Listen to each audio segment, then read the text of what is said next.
Hablando con científicos. Un programa de cienciaes.com para divulgar los avances de la ciencia contados por sus protagonistas. Con Ángel Rodríguez Lozano. Hoy os invitamos a escuchar Enseñanzas del terremoto de Turquía. Hablamos con María Belén Benito Oterino.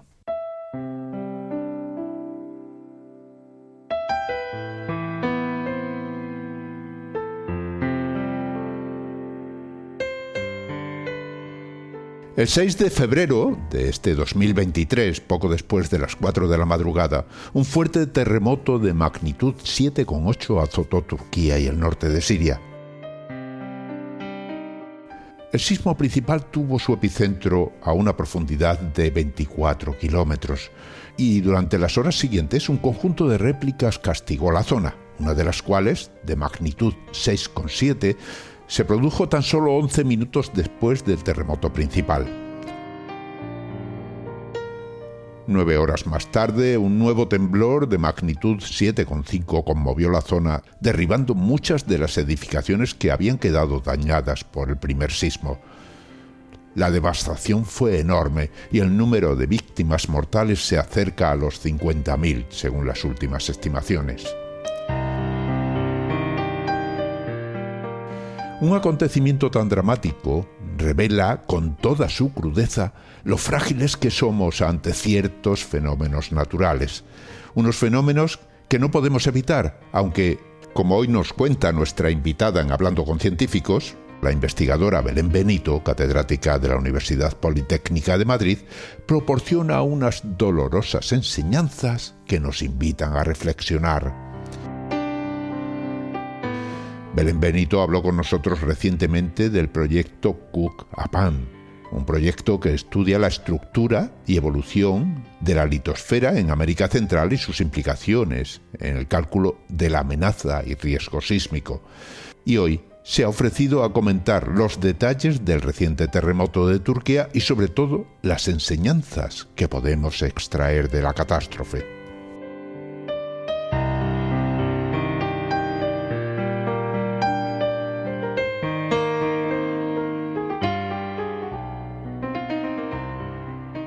Hoy tenemos de nuevo con nosotros a María Belén Benito Oterino. Es catedrática de universidad en el área de Mecánica de Medios Continuos y Teoría de Estructuras de la Escuela Técnica Superior de Ingenieros en Topografía, Geodesia y Cartografía de la Universidad Politécnica de Madrid.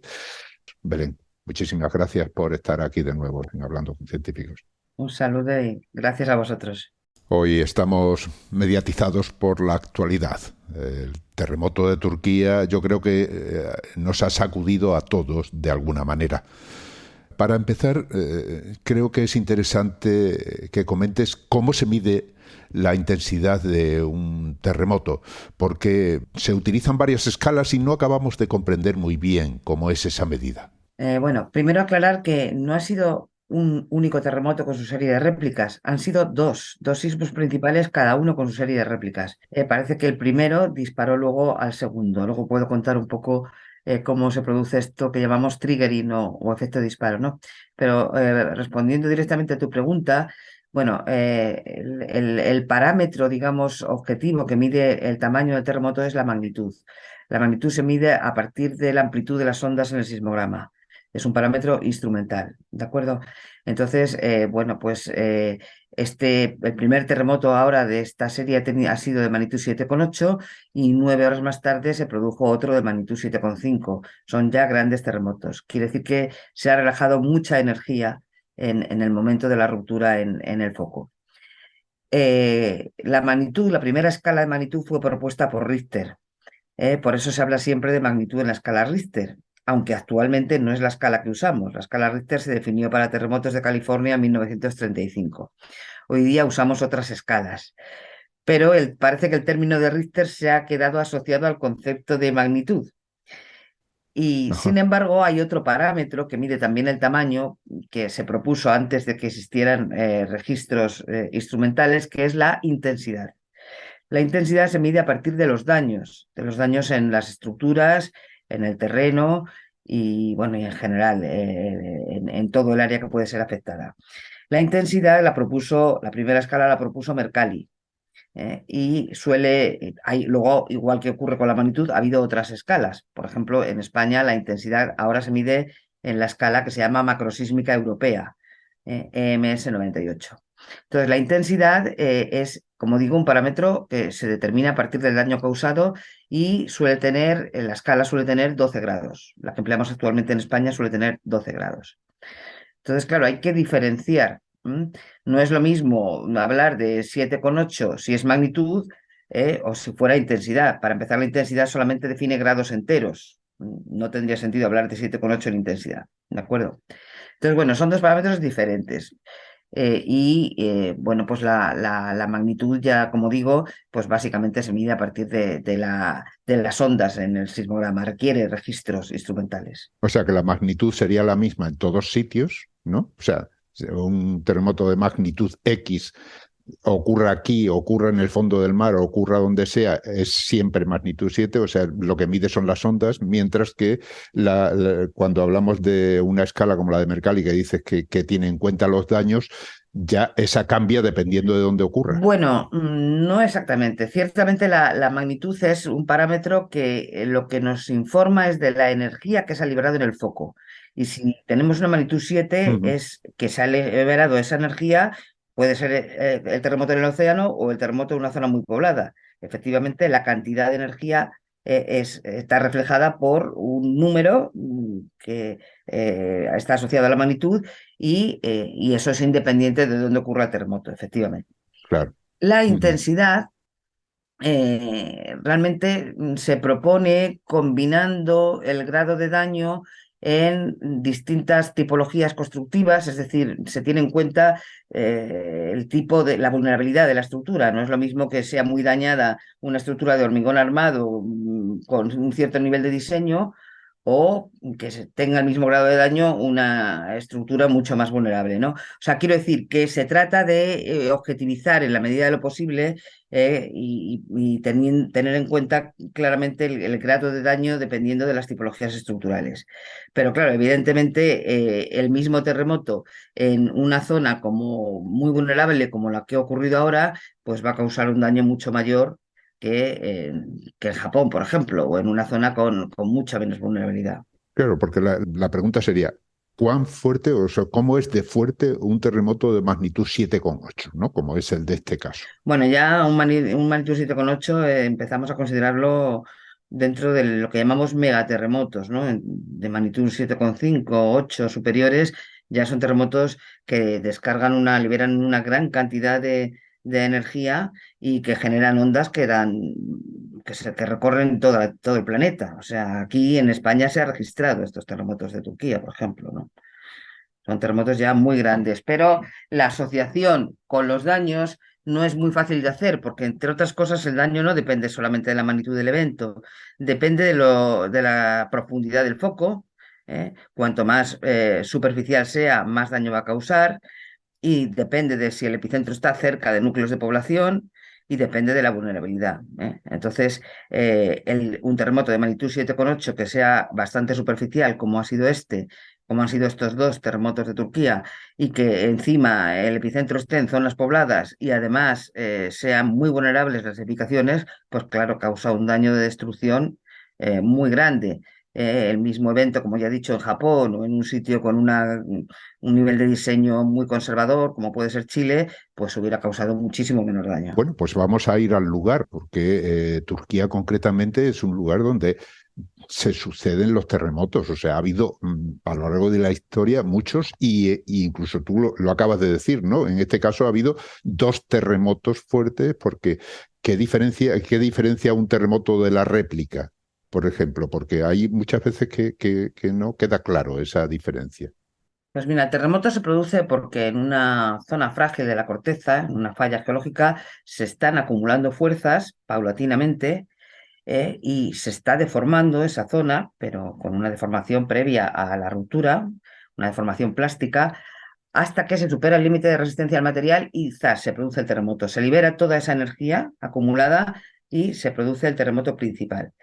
Entonces, el plano de falla tiene que ir reajustándose tras la ruptura del principal, y entonces se van produciendo rupturas menores que son las réplicas, hasta que se queda, digamos, libre de esfuerzos. Entonces, cada ruptura importante suele conllevar un terremoto principal y una serie de réplicas que están asociadas a la misma ruptura. ¿De acuerdo? Pero lo que ha ocurrido en este caso es que el primero, el de magnitud 7,8, disparó otra falla vecina que generó otro terremoto principal con su secuencia de réplicas. De hecho, se puede ver en el mapa cómo hay, el primero tiene una ruptura de orientación noreste-suroeste, con todas las réplicas alineadas, mientras que el segundo tiene una orientación este-oeste, con todas las réplicas alineadas a lo largo de la otra falla. Ajá, o sea que son dos terremotos, lo único que pasa es que uno dispara al otro, ¿no? De alguna Dispara. manera. O sea, que ahí se va acumulando tensión, no se sabe cuándo va a romper, pero en un momento determinado, precisamente porque se ha producido uno, produce una perturbación que dispara el siguiente. Sí, lo has definido bastante bien. O sea, cuando el terremoto principal y las réplicas rompen el plano de falla, el plano queda libre de esfuerzos. Se acumulaba ahí todo, pero en el momento que se ha producido la ruptura, digamos que se relaja. Pero esos esfuerzos se propagan hacia zonas limítrofes y entonces cargan otras zonas que, si dan con una falla que ya esté pretensada, pues actúan como la gota que desborda el vaso. Producen un nuevo evento en otra falla vecina. Hablas de fallas, ¿no? En ese lugar, ¿qué sucede para que existan tantos terremotos como decía antes? Confluyen varias placas que se encuentran. Claro, a ver, es una zona muy compleja tectónicamente. Hay varias placas, las placas son grandes bloques de la litosfera, ¿no? No es lo mismo falla que placa, para entendernos. Las placas son grandes Sí. bloques y dentro de las placas hay fallas que son donde se producen finalmente las rupturas, ¿de acuerdo? Entonces, esta es una zona tectónica muy compleja porque está la subplaca de Anatolia, está colisionando al norte con la placa eurasiática, al este con la placa arábica, al sur con la placa africana. Entonces, ahí hay como una confluencia de distintas placas y subplacas donde hay choques que generan fuerzas que son las que son responsables en última instancia de las rupturas. O sea que cuando se juntan dos placas, digamos, cuando se encuentran dos placas, pueden ocurrir movimientos de muy distintos tipos en función de cómo se mueva una placa con respecto a otra, ¿no? Claro, efectivamente. Generalmente lo que siempre hay es que una se está moviendo, pueden estar colisionando entre sí con fuerzas de convergencia, digamos, de colisión, que es el caso de estas placas de aquí. Y también hay otras zonas en las que tienden a separarse, por ejemplo, la cordillera medioatlántica que pasa por Islandia, ahí se están separando, pero en esa separación también se generan terremotos, y en otras zonas hay movimientos transversales, movimientos transcurrentes. En el caso de estos dos movimientos de la falla de Anatolia, son transcurrentes, o sea, son movimientos horizontales, de un lado frente al otro, pero ambos movimientos horizontales. O sea, horizontales quiere decir que uno se desliza con respecto a la otra, ¿no? Pero no monta una encima de otra o se mete debajo, sino Exactamente. que están rozando, digamos, Están una con la rozando, otra. efectivamente. Porque en ese sentido, ese punto de encuentro de las fallas puede tener muchísimos kilómetros de longitud, ¿no?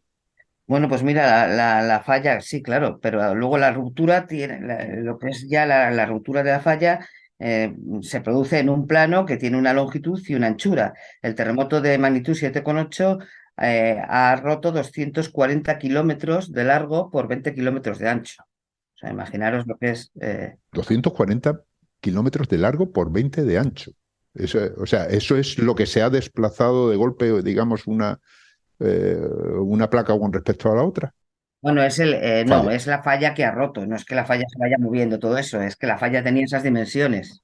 Claro, una falla que tiene de longitud 250 kilómetros acumula tensión en distintos sitios y puede romper en principio en cualquier lugar. Lo que quiere decir que lo mismo puede romper en un lugar desértico que en una ciudad que esté situada a 250 kilómetros de allí, pero rompe en un punto determinado. Claro, no es puntual, quiero decir, no es puntual. La ruptura parece, representamos los epicentros como puntos en un mapa, pero en realidad las rupturas tienen unas dimensiones.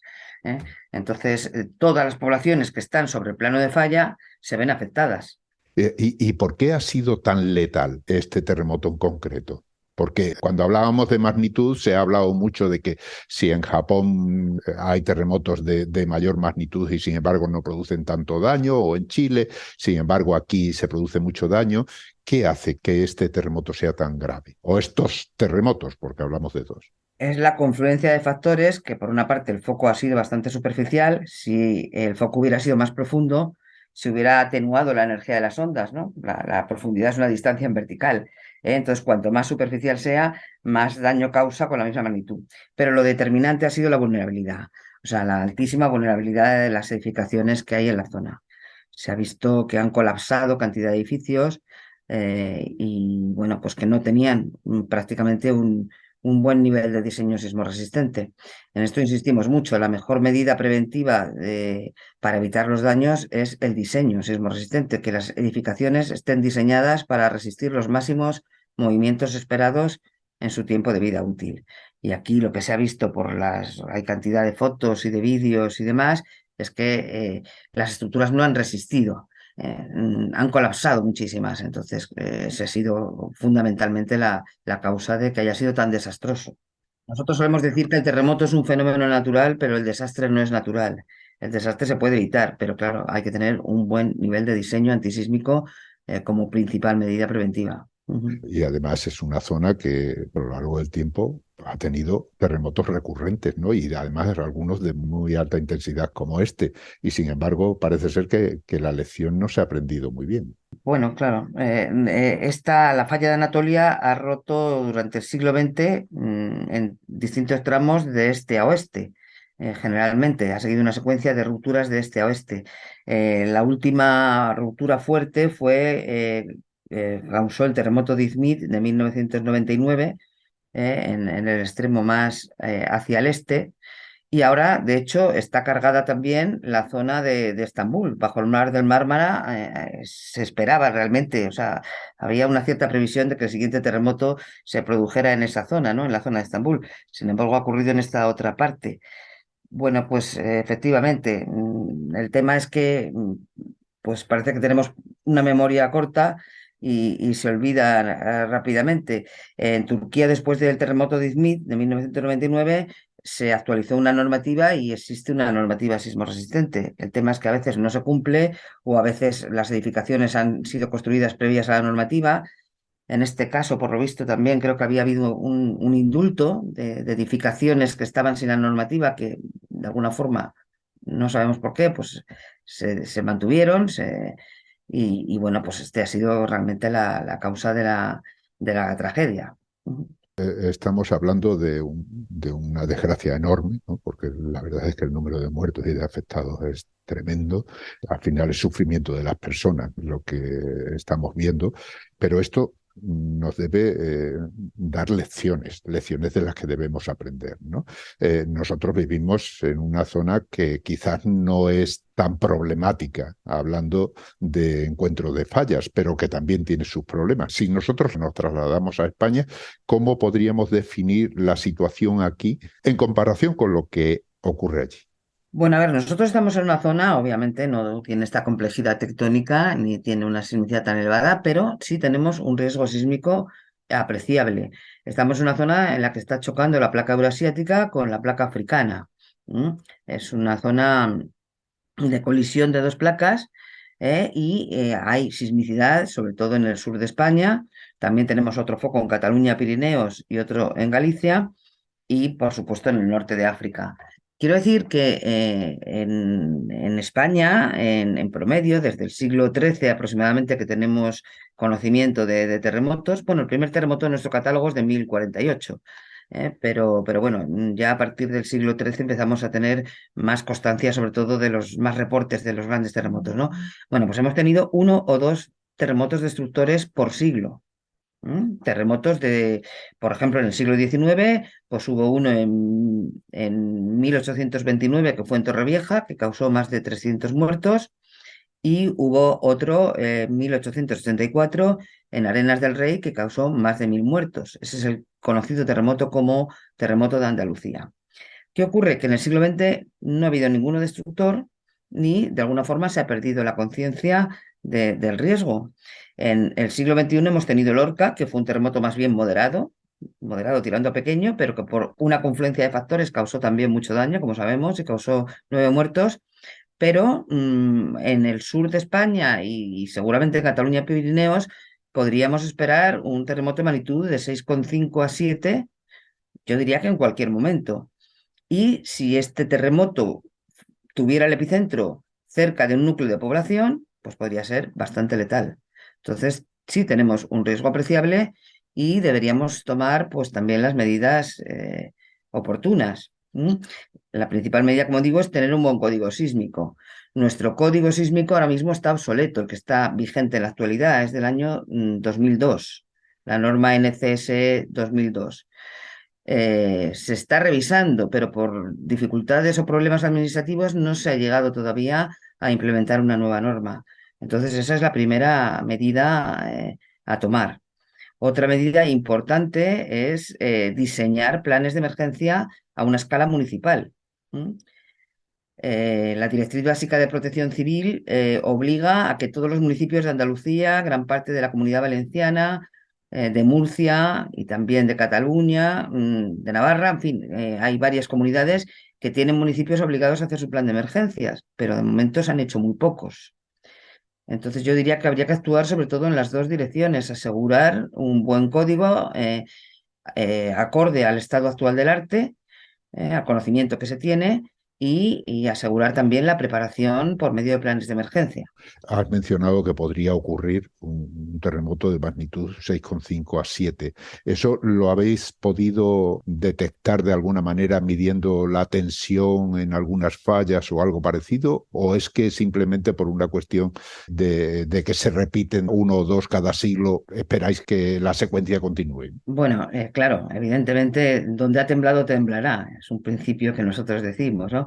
Nos basamos en la sismicidad pasada, que se analiza para proponer modelos de recurrencia para el futuro, es por una parte. Entonces se conoce aproximadamente, claro, con mucha incertidumbre, pero cuánto tiempo dura el ciclo sísmico de una falla, ¿no? Desde que hay fallas lentas que tienen ciclos sísmicos muy largos, desde que ocurre un terremoto hasta el siguiente, y hay otras fallas rápidas que tienen ciclos más pequeños, ¿no? En España tenemos fallas más bien lentas, pero por el conocimiento de la geología y también en base a análisis estadísticos de la sismicidad pasada, pues se puede saber aproximadamente cada cuánto tiempo vamos a tener algún terremoto en una zona. Además de eso, se tienen medidas, hoy día es fácil determinar el deslizamiento que se está acumulando al año en una falla, lo que llamamos tasa de deslizamiento. Eso se hace con medidas GPS. Si tú sitúas un GPS en un punto y mides las coordenadas y repites al año siguiente y al año siguiente, por la diferencia de coordenadas en un año, tienes el deslizamiento que se está acumulando ahí, ¿no? También hay otras técnicas como interferometría radar, etcétera. Entonces, bueno, pues sabemos el movimiento de las fallas, digamos, hay bastantes proyectos ahora de investigación y se conoce aproximadamente el movimiento de fallas como Alhama de Murcia, como Carboneras, como Palomares, etcétera. Entonces, combinando un poco todo eso, no sabemos exactamente dónde se va a producir la próxima ruptura, ni en qué momento, pero sí sabemos que las béticas, por ejemplo, están cargadas y que en cualquier momento se puede producir ese terremoto que digo. Si se rompiera toda una falla, pues podríamos llegar a 6,5, 7. Si se rompen segmentos, serían magnitudes menores. Pero en cualquier caso, están cargadas y digamos que estamos, yo diría, poniéndolo un poco entre comillas, como en tiempo de descuento. O sea, el último gran terremoto que hemos tenido ha sido en 1884, han pasado ya 150 años prácticamente y bueno, pues hay energía ahí acumulada para que se produzca un nuevo evento. Muy bien, Belén, vamos a tomarnos un descanso. Volvemos enseguida.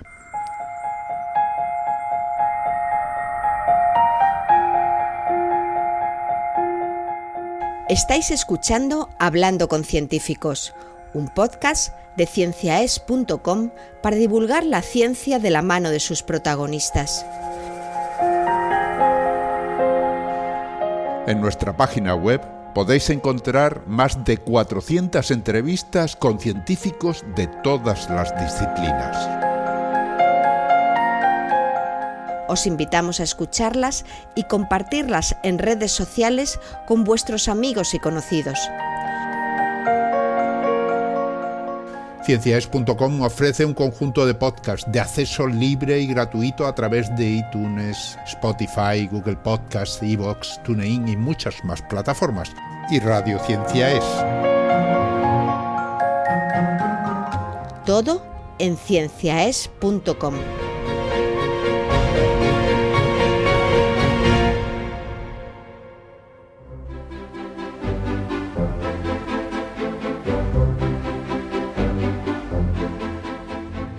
Continuamos hablando con María Belén Benito Oterino, catedrática de universidad en el área de Mecánica de Medios Continuos y Teoría de Estructuras de la Escuela Técnica Superior de Ingenieros en Topografía, Geodesia y Cartografía, que pertenece a la Universidad Politécnica de Madrid.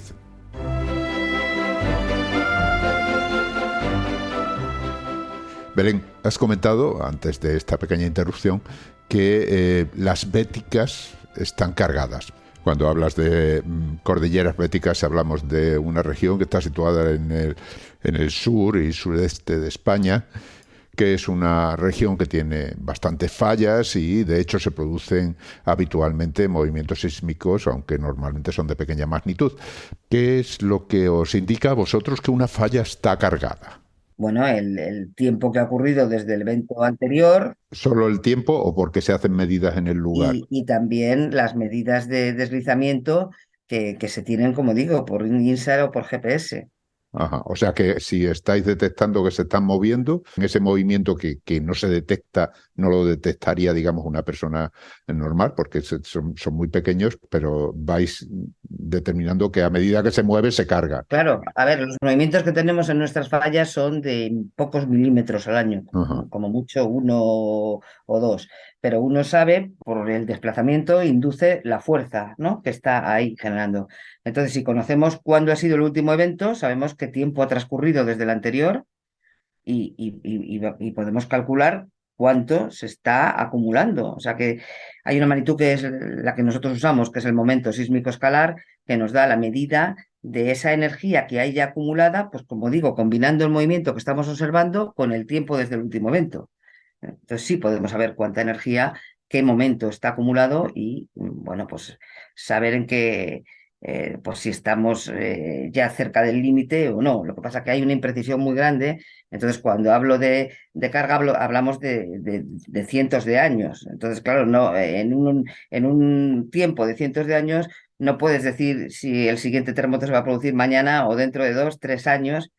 Sí sabemos cuánto estamos de cerca o de lejos respecto al límite de ruptura, pero es muy difícil por ejemplo, para evacuar una población. O sea, no podríamos evacuar una población en base a estas medidas de una escala tan larga. Claro, no se puede evacuar a una población cuando uno no sabe si va a ocurrir una cosa ahora o dentro de 10 años, ¿no? Claro, exactamente. A diferencia del volcán, el año pasado tuvimos la experiencia del volcán de La Palma, ¿no? En el caso del volcán, pues sí se empezó a ver que la probabilidad de que ocurriera ya a muy corto plazo era grande. Y de hecho se activó el plan de emergencias por eso, ¿no? Pero es que las señales precursoras del volcán son, como digamos, más a corto plazo, más precisas, ¿no? Ya, se ve muy bien a medida que se acerca la erupción. Y además imagino que cuanto más cerca está esa erupción, esos movimientos serán muchísimo más rápidos y por lo tanto dan una medida de la cercanía de que se produce.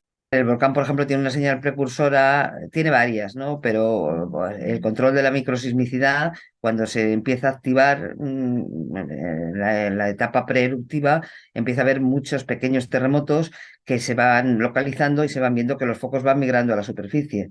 Esos pequeños terremotos están asociados a procesos de la salida del magma y de ruptura en la chimenea del volcán. A medida que vas viendo que ya son muy superficiales, es que ya está a punto de salir, ¿no? Y eso combinado también con las medidas también de la deformación, porque también hay una deformación que también se mide con GPS o con interferometría radar y con la emisión de gases. Bueno, pues son varias señales precursoras que permiten establecer un nivel de alerta. En el caso del volcán, por ejemplo, pues se activó el semáforo, se activó un semáforo volcánico, pasa de verde a amarillo y rojo. bien. Eso en el caso del terremoto no, hoy por hoy no es posible. Has hablado de norma sismo resistente. Terremotos, durante un terremoto se producen distintos movimientos del terreno, ¿no? Porque tengo entendido pues, que uno puede ser ese deslizamiento que decíamos que ha ocurrido en Turquía, o puede ser que una placa se sumerja debajo de la otra, o puede ser que se separen las placas, ¿no? Entiendo que esas son distintas posibilidades que en función, que en el momento en que rompe una falla, produce ondas de distinto tipo, ¿no? Que pueden afectar a los edificios. Habrá que diseñar en función de cómo se comportan esas placas en un momento determinado en el punto de contacto, que es la falla. Mira, el tema es que cuando se produce la ruptura en la falla, no necesariamente tienes que estar encima. O sea, el daño se produce a veces a muchos kilómetros de distancia. Cuando se produce la ruptura, se libera toda esa energía que está acumulada en forma de ondas sísmicas y las ondas viajan en todas las direcciones. Cuando las ondas llegan a una población, producen la sacudida, que es conocida como terremoto, ¿no? Entonces, lo que realmente el daño está asociado no directamente a la ruptura de la falla, a no ser de que estés justo encima, y entonces sí, tienes el efecto propio de la ruptura, pero el daño normalmente está asociado a la onda que le está llegando. ¿Mm? Entonces, la onda está generando un movimiento, ¿eh? Esta hace una determinada aceleración y la estructura responde a esas aceleraciones. Entonces, el diseño antisísmico consiste en calcular primero cómo es el movimiento que puede afectar a mi población, a mi estructura, cómo es la amplitud del movimiento y las frecuencias del movimiento, porque la onda tiene amplitudes y tiene periodos, ¿no? El periodo es el tiempo de un ciclo de la onda. Bien, entonces, ¿qué ocurre? Que para diseñar hay que tener en cuenta el prever primero qué tipo de movimiento cabe esperar con sus amplitudes y sus frecuencias y incluir ese movimiento en los cálculos dinámicos de la estructura para hacer que resista. Entonces, los movimientos que son, hay una cosa muy interesante, los movimientos que son más trepidantes, de más corto periodo, producen más daño en las estructuras bajas que vibran también con corto periodo de vibración, porque entra en juego un fenómeno muy importante, que es la resonancia. Cuando el periodo del movimiento que llega es similar al de la estructura, puede haber resonancia y entonces se amplifica mucho el daño. Entonces, las estructuras bajas de corto periodo pueden verse más dañadas por los movimientos también más trepidantes, más de corto periodo, mientras que las altas, que vibran con un periodo más largo, realizan ciclos completos con un periodo más largo, pues se pueden ver afectadas también más por movimientos de largo periodo. Entonces, en definitiva, las normativas de diseño lo que hacen es bueno, pues calcular, digamos, prever en cada punto del territorio, pues cómo es ese movimiento, mediante lo que llamamos un espectro de respuesta, cómo es ese movimiento, qué amplitudes y qué periodos tiene para hacer los cálculos de la estructura ad hoc. Y el criterio es que se diseña para movimientos que no sean, que tengan una probabilidad de excedencia de un 10% en 50 años. Este es un concepto un poco, o sea, se diseña para el movimiento que no se va a exceder con un 90% de probabilidad en 50 años. Se considera que las estructuras tienen las convencionales, hablo, tienen una vida útil de 50 años y entonces se diseña para el movimiento que no va a ser superado con un 90%, pero sí se admite un margen de error. Se admite una superación del 10%. ¿Por qué? Por criterios de rentabilidad. Porque si estableciéramos que resistieran movimientos absolutos que no pudieran superarse, sería tan caro que sería inviable, ¿no? Claro, claro. De todas formas, un edificio pues, se puede mover de lado a lado o se puede mover hacia arriba o hacia abajo. ¿Qué elementos arquitectónicos hay que poner ahí para soportar esos movimientos? O sea, ¿qué materiales hay que usar que permitan resistir mejor un movimiento sísmico? A ver, hay dos tipos de... El diseño sismo resistente, las soluciones o estrategias de diseño se clasifican en convencionales y otras avanzadas. Las convencionales, que son con las que se proyecta la mayoría de las estructuras, consisten en preparar diseñarla para que pueda desplazarse lateralmente, se desplace, pero dentro de unos límites aceptables.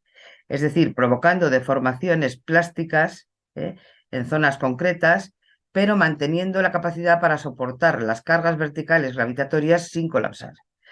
Es decir, habrá zonas donde se disipe la energía en arranques, por ejemplo, de los pilares en planta baja o en extremos de vigas, y en estas los materiales se van a deformar, pero se deforman, digamos, plásticamente, es decir, sin llegar a romper.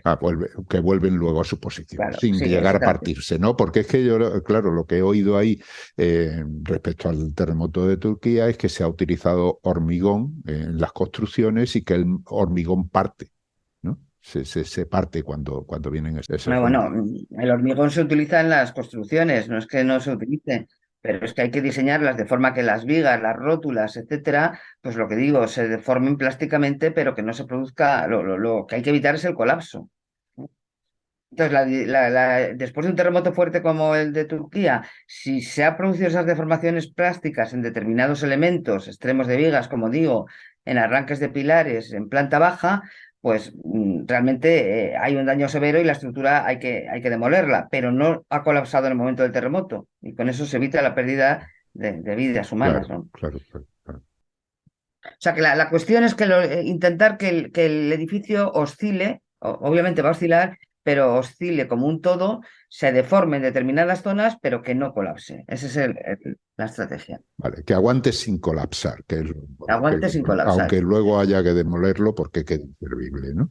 Claro. Luego hay estrategias más avanzadas que se utilizan, por ejemplo, ya en países más de gran desarrollo, en Japón, en Chile, bueno, se están empezando a utilizar en muchos sitios, que están orientadas a reducir el daño en la estructura principal tras un sismo severo. Entonces, incorporan elementos que son disipadores de energía, que son algo así como parecido a los amortiguadores de vehículos, pero a gran escala. Entonces, en estos amortiguadores se disipa parte de la energía que introduce el terremoto y la estructura principal permanece sin daños. Se ha disipado. Es absorbida, digamos, la deformación por los disipadores. Claro, esto se tiene que trasladar, digamos, a una serie de normas a la hora de construcción, ¿no? Que son las normas sismo resistentes, pero claro, a mí me llama la atención que habías dicho antes que en España existían unas normas que son de 2002, decías, otras que son anteriores. Quiere decir que esas normas van cambiando. ¿Cómo se produce ese cambio, no? ¿Por qué? ¿Porque se aprende más sobre la forma de construir o porque no se ha llegado a un nivel de protección adecuado en un momento dado? Pues mira, realmente lo que ocurre es que a medida que pasa el tiempo y a medida que hay terremotos y aprendemos lecciones de esos terremotos y tenemos también más datos para hacer modelos, pues obviamente se puede ir conociendo mejor tanto el movimiento esperado, las aceleraciones que caben esperar en distintas partes del territorio, como las soluciones constructivas más eficaces, ¿no? O sea, la normativa debe ir acorde al estado del arte en la materia, en ingeniería sísmica, ¿no? Entonces, lo suyo es que, en fin, que se revisen como mucho cada 10 años, deberían, porque lo que te digo, el estado del arte mejora y entonces podemos diseñar mejor y hacer normativas más acordes a lo que buscamos, que en definitiva es la protección, ¿no? ¿Y en España cómo estamos en ese sentido? Bueno, el tema está en que la norma española actualmente vigente es del 2002, que debe revisarse ya, y se está pensando en adoptar el Eurocode 8, el de la primera generación, que en realidad también está ya obsoleto, porque está prácticamente a punto de editarse una nueva versión del Eurocódigo, que se publicará seguramente en 2 o 3 años y que es el que realmente incorpora ya los avances del estado del arte. Entonces, si se hace así, pues digamos que vamos a seguir yendo con retraso, o sea, basándonos en una normativa que ya también está prácticamente obsoleta. De todas formas, esta normativa, como todas las anteriores, afectan a los edificios, entiendo, de nueva construcción, ¿no? Claro. Claro, pero lógicamente los edificios tienen una vida más o menos larga, como has dicho anteriormente. Es decir, que están conviviendo, como ha pasado ahora en Turquía, edificios de antigua construcción que no siguen esas normas sismorresistentes y que son, por lo tanto, más vulnerables a un terremoto. Lógicamente, para proteger a la población no se puede hacer solo la distinción de construir a partir de un momento determinado con mejores materiales o de una forma más resistente, sino que además hay otro factor importante, que es que esa población que vive en casas que no están adaptadas tendrán que tener alguna forma de protegerse. Y entiendo que esa forma debe ser a base de educación, ¿no? Bueno, la educación es un factor añadido a lo demás, ¿no? Pero evidentemente sí, a ver, las normativas, cada vez que se edita una normativa, suponen el comienzo de clases menos vulnerables, porque van siendo cada vez más estrictas. Entonces, efectivamente, las que están previas a la normativa del 2002, por ejemplo, pues son todavía más vulnerables que las que se han diseñado después. Eh, bueno, ahí la única solución sería, si detectas que realmente tu estructura es muy vulnerable, hacer lo que llamamos retrofitting, hacer alguna medida de, de- es que no sé el término en español, lo No, decimos siempre retrofitting, ¿no? sí, Que es, bueno, pues sí, adoptar unas ciertas medidas de anclajes, por ejemplo, bueno, pues de reforzar la estructura para ir reduciendo su vulnerabilidad. pero eso lo veo poco viable, ¿no? Porque generalmente, salvo que sean edificios muy grandes, pues las casas, como pueden ser las casas de una o dos plantas, no tienen generalmente medios como para hacer una remodelación que intuyo que no debe ser nada barata. Sí, bueno, yo ahí la verdad que como te digo no soy arquitecta, no sé realmente estos detalles, sé que a veces se hace, o sea, si se ve que una estructura es muy vulnerable, hay soluciones que pueden ser pues anclajes, Claro, te lo tendría que decir mejor un arquitecto, yo sé que por ejemplo, en contactos de vigas, pues se pueden hacer ahí unos refuerzos de alguna forma y sé que hay soluciones que se adoptan. Pero también lo que tú dices, preparar a la población, evidentemente. O sea, saber que si estás en un sitio más o menos sísmico, ¿qué tienes que hacer? ¿Cómo tienes que actuar en caso de que ocurra el evento? Esto nunca sobra. claro, Esto es así. claro, eso Ujú. es fundamental porque al final es una cuestión de segundos, ¿no? Porque un terremoto dura muy poquito tiempo, pero los efectos son devastadores. Claro, bueno, el terremoto puede durar algún minuto si es muy grande, pero sí, efectivamente, estamos hablando de segundos. Entonces, hay medidas para saber qué hacer en caso de terremoto. Pues hay que cubrirse la cabeza, si puede ser meterte debajo de una mesa o debajo de un sitio que te proteja, agacharse, si estás, apartarte de muebles pesados que te puedan caer. eh, si estás muy cerca de la calle, pues salir a campo abierto, pero si no, no tratar de coger un ascensor, por ejemplo. En fin, hay medidas que generalmente, por ejemplo, el IGN nuestro, pues tiene en su página web un gráfico muy bonito, muy bien diseñado de distintas medidas a adoptar en caso de sentir un movimiento, ¿no? Y es bueno que la población tenga eso interiorizado. Sí, la página es ign.es y ahí tienen una opción que pone cómo reaccionar ante un terremoto. Bueno, sigamos adelante. Habíamos empezado hablando de los terremotos de Turquía y otros que han sucedido después. Hay un factor importante a partir de ahora, ¿no? Empieza un momento en el que ya hay que pensar en la reconstrucción. Ahí es donde hay que aplicar todas esas normas, ¿no? Aprender de lo que ha ocurrido para intentar que cuando suceda, que sucederá la siguiente, no sea tan dramática como esta. Pues sí, lo único que queda del terremoto es eso, lecciones aprendidas para que disminuya el riesgo futuro. No el peligro va a ser el que es, porque el peligro está asociado al movimiento, la Tierra va a temblar, va a seguir temblando, van a seguir acumulándose fuerzas en las placas, entonces el peligro no lo podemos evitar, pero el riesgo sí, podemos diseñar mejor, o sea, el riesgo es el producto del peligro por la vulnerabilidad, por la exposición. ¿M? Entonces, en un producto de factores, si podemos reducir la exposición, por ejemplo, en las zonas de mayor peligro y podemos reducir la vulnerabilidad, pues podemos reducir el riesgo. Entonces, lo que cabe es aprender lecciones para que los terremotos futuros que vayan a ocurrir, pues sean menos dañinos y sobre todo menos letales, ¿no? Bueno, pues no sé, ¿queda ahí alguna cosa que quieras añadir? No, transmitir esta idea, sobre todo volviendo a nuestro país, de que tenemos un riesgo significativo, nada despreciable, que repito, hemos tenido uno o dos terremotos destructores por siglo hasta el siglo XIX, han pasado 150 años afortunadamente de cierta calma, pero eso no supone que debamos relajarnos pensando que ya se acabó nuestra actividad sísmica, ¿no? Al contrario, el que haya un tiempo de calma, pues significa que las fallas se están cargando y que podemos tener terremotos, como he dicho, de magnitud de 6,5 o 7 en cualquier momento, ¿no? Y bueno, pues que deberíamos estar preparándonos para ello.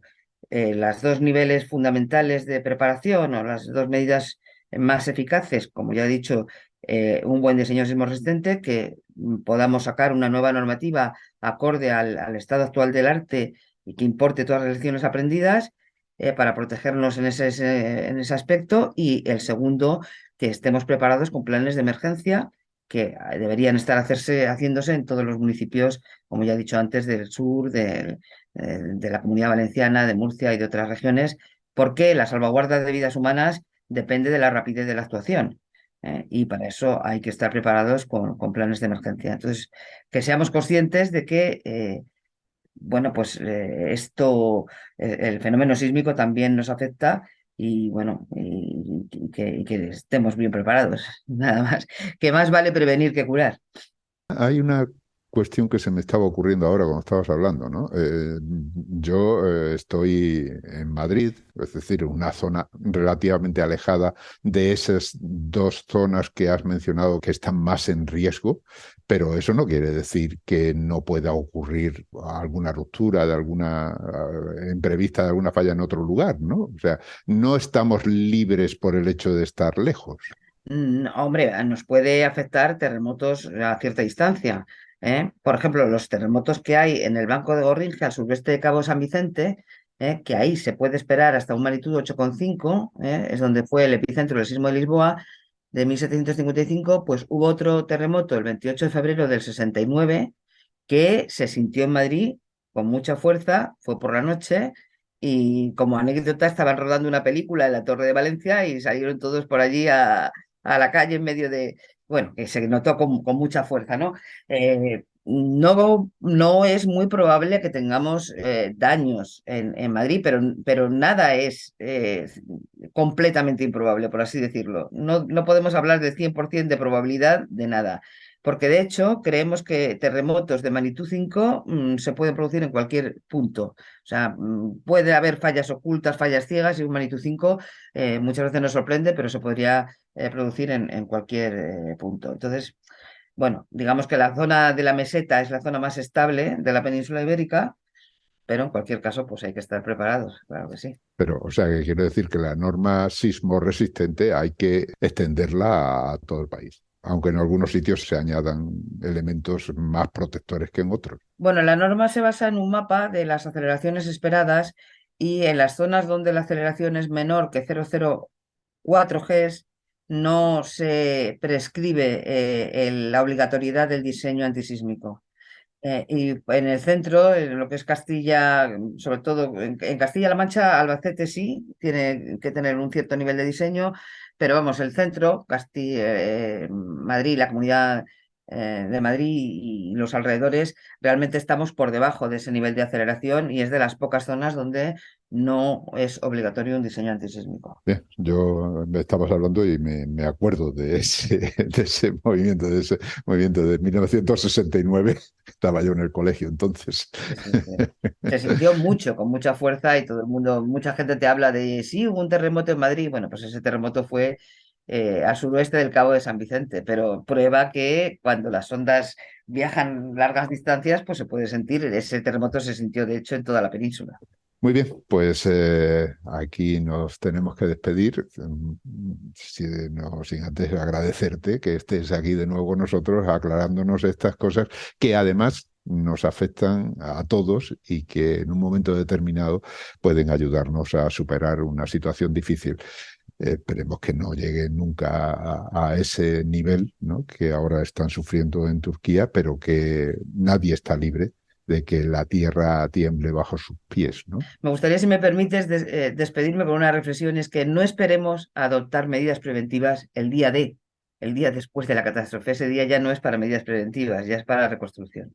hay que prepararse antes. Muy bien, pues aquí nos despedimos. Hemos hablado con María Belén Benito Otterino, hemos dicho que es catedrática de universidad en el área de mecánica de los medios continuos y teoría de estructuras de la Escuela Técnica Superior de Ingenieros en Topografía, Geodesia y Cartografía de la Universidad Politécnica de Madrid. Muchísimas gracias, Belén. Y hasta pronto, porque volveremos a hablar de estos temas. Muchas gracias a ti por darme la oportunidad.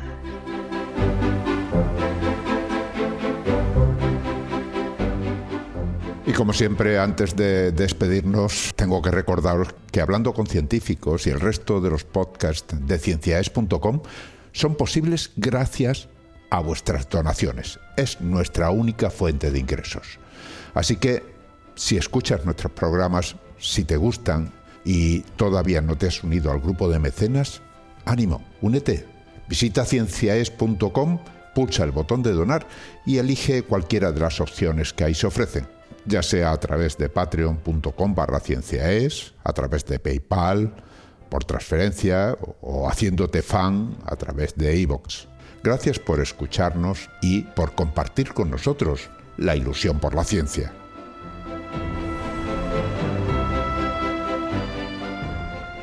Han escuchado ustedes Hablando con Científicos, con Ángel Rodríguez Lozano. Cienciaes.com. Ciencia para escuchar.